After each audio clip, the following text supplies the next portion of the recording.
All right, so this morning I got up, I drank my coffee, and I noticed myself sort of ruminating. And, it's interesting how the mind sort of thinks of itself as like this really, like the go-to place of the problem solver. It's the perpetual problem solver. But I was looking at this particular subject in my mind, and I was looking to find some kind of peace with it. And I realized that I noticed how my mind wanted to come up with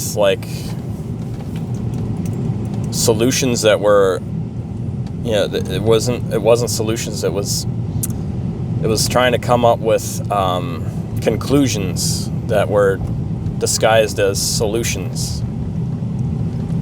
And so that reminded me of how when I was younger, I could an idea could be very compelling. I could think about something for a long time, then some inspiration would hit me, and I'd be like, oh, okay, yeah, I found the answer that I was looking for. But it was and then the answer itself was sort of what influenced me to become excited and find a new confidence inside of myself.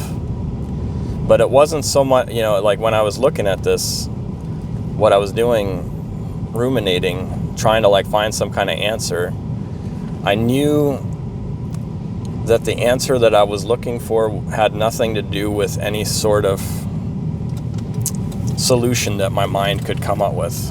That's, what I was really wanting was some kind of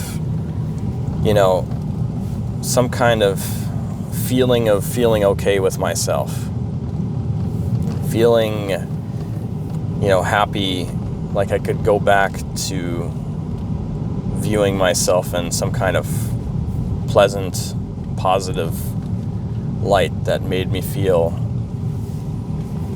like I have a certain amount of agency and mastery over myself and my environment. And it was this feeling of being subject to, the external forces of life and sort of the remnants of, the things that I've experienced that have been detrimental to my self-esteem, that have, that sort of inhibited me from having this natural feeling of confidence within myself and optimism about life and a feeling that things are going to turn out all right. And so often what the mind does, it tries to give us solutions for, to find on the surface, it seems like a solution, but what it really is, it's something that gives us an excuse to shift into a different ego state. And a different ego state meaning a different sort of emotional experience, and a different sort of emotional experience that gives us a different lens through which to view the world around us. So depending on what ego state we are in, or emotional state, will dramatically impact our entire outlook on life. And so we can go from miserable, depressed, everything sucks, to everything is great. I'm doing great things. I'm feeling great about myself. I'm magnificent. I'm wonderful. I'm magnetic. And so it's interesting how so we use these ideas to coax ourselves into believing we've found a solution to our problem, but it's not so much the actual mental activity that has, done anything for us. It's just getting us to the point where we feel, happy and confident And that's sort of really what matters, it's just finding, when we want to move forward in life, it doesn't really matter so much like mentally what we've decided or like the process that we think that we're going to, approach things with, but it's more like whatever it is that we do, regardless of whether it's spontaneous or it's planned, if we have like a positive feeling about ourselves, that's sort of the real solution to every problem, essentially, because that's really, like where people respond to us, the way we want them to respond to us. If we are confident about ourselves, then they will treat us as if we're a confident person.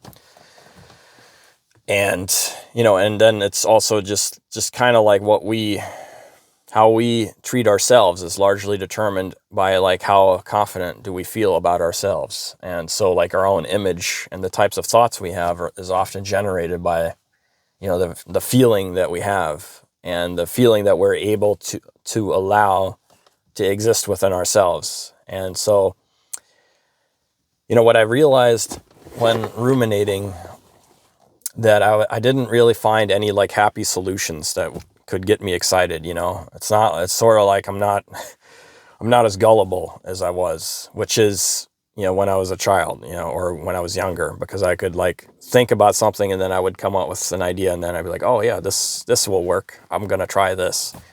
But, in my mind, I realized, none of the shit that my mind is like conjuring up as like ideas, they seem appealing to me. I just, and it's like I wasn't, it's like, what do I really want? What am I really looking for here? And nothing that my mind seems to conjure seems to be appealing. It's like everything that my mind seems to come up with seems like an emotional dead end, because I know, the reality of, what my mind is creating is it's just creating dead sort of images that don't really have any life. And so what I realized is,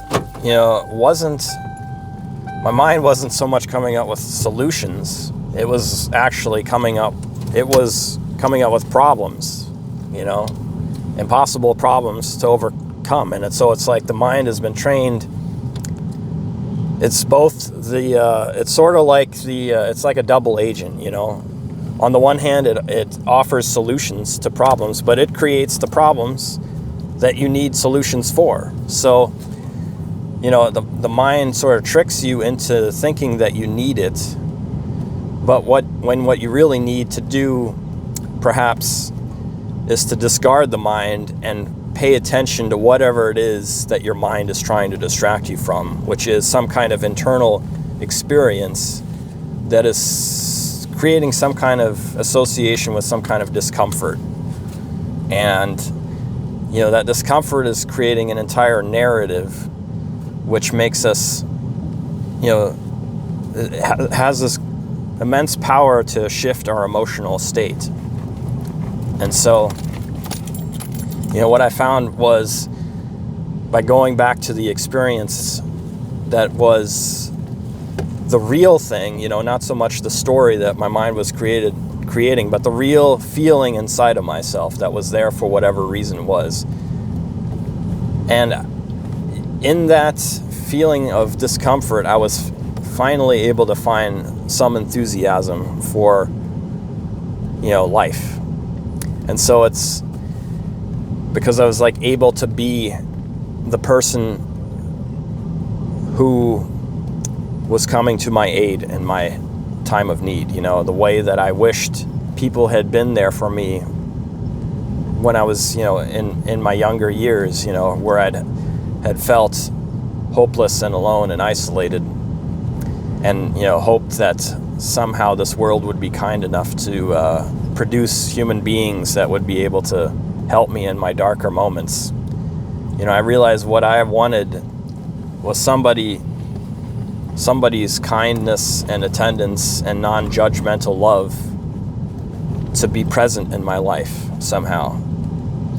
And so, by being there with myself And with these challenging feelings inside of myself, that's where I was able to find this loving person, this person who's able to be there by being with it and paying attention to it and looking at myself not through a lens of, you haven't achieved these things, you're not in the place you want to be in your life, you're this, you're that, you're not enough, you're not good enough. And just by being there for myself the way like a loving mother or a loving father would be there for their child, and just sort of try to fully experience what it was that was there to be experienced, and to listen to what it was telling me internally that needed to be listened to. That's in that place I was able to find more the enthusiasm for life that I was looking for, and the feeling of letting go of this pressure that I need to do something to be better than what I am, and that it's okay, whatever it is that I am, and whatever it is that I've achieved, and whatever it is that I haven't achieved, none of that is important, because none of those things ultimately decide whether or not I'm valuable as a human being. And so I think, sort of like what I was sort of looking for was some kind of validation and being allowed to exist in this world. And I was sort of looking for permission from an external source and trying to figure out, how do I receive this love and this acceptance from outside of myself, instead of simply giving it to myself freely and saying, hey, you know what? I don't care if any of these people approve of me. I don't care if anyone in this world, if this entire world tomorrow decides to turn against me and tells me that I'm not good enough or that I need to do something else. That doesn't mean I have to agree with that. And that doesn't have to be where I derive my value from, because I can be my own source of,